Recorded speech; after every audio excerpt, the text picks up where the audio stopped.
Today we're talking about habits, the little things we do every day that either build us up or quickly wear us down. So stick around because I'm going to show you how replacing just a few common bad habits with good ones can completely shift your mood, energy, and even your self-worth. So let's start with something we all do every day, eating. So the bad habit is eating while distracted. Ever found yourself scrolling your phone or watching TV while munching away? But you end up overeating, not even tasting your food. It's easy, it's common, and it disconnects us from what our body actually needs. So try mindful eating. Just you, your food, and a moment of pause. Now savor the flavors, chew slowly, and notice how full you feel. It's not about eating less, it's about enjoying more. Next step, what are you drinking? So sugary drinks give you a temporary boost, but then a crash. Plus, they mess with your mood, your skin, and even your sleep. So switch to water and you'll be amazed how clear your mind feels. You want flavor? Okay, well, add lemon, mint, or cucumber.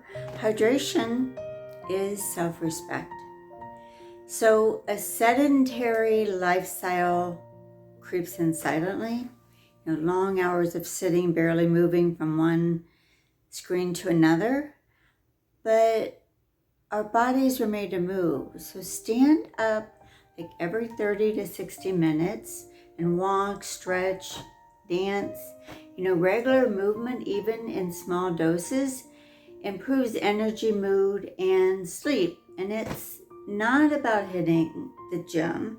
It's about choosing motion over stillness. Let's talk about something that doesn't get enough attention, and that's contact lens hygiene. The bad habit is sleeping in your lens, skipping cleaning steps, or reusing old solution. It's risky and it can damage your vision long term. So the good habit is take 2 extra minutes a day for proper care. Your eyes will thank you for life. And finally, safety. You might feel silly wearing a helmet, but your brain is priceless.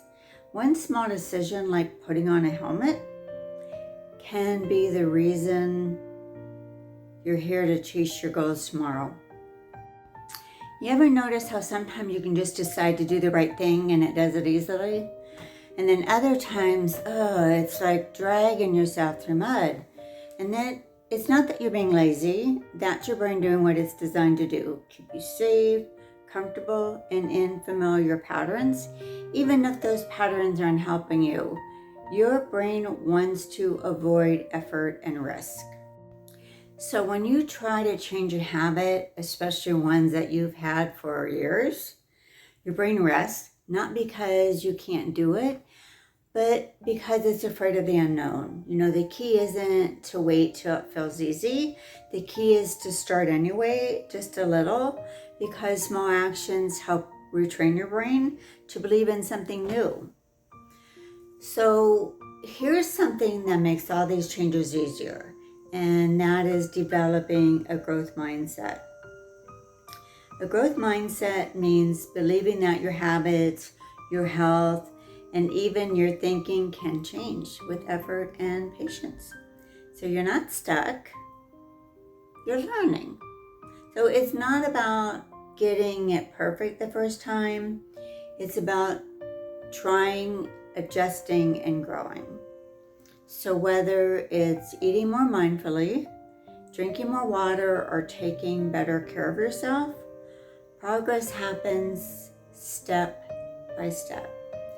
So changing habits can be hard, but it starts with one powerful idea that we can change, and that's called growth mindset. So it's a concept that was developed by psychologist Carol Dweck, and it's the belief that your abilities and behaviors aren't fixed, that they can grow with effort. So the quote by Carol Dweck is, "Becoming is better than being." So just a little seed doesn't become a tree overnight. Change takes time. Water it with intention, sunlight with patience, and you'll grow into the version of yourself you're reaching for. Whether it's drinking more water, moving your body, or putting on that bike helmet, it's not about perfection, it's about progress. Growth doesn't happen in giant leaps. It happens in small daily decisions. What's one habit you're going to plant today? Let me know in the comments. I'd love to cheer you on as you grow. With small habits, strong roots, big change, and subscribe.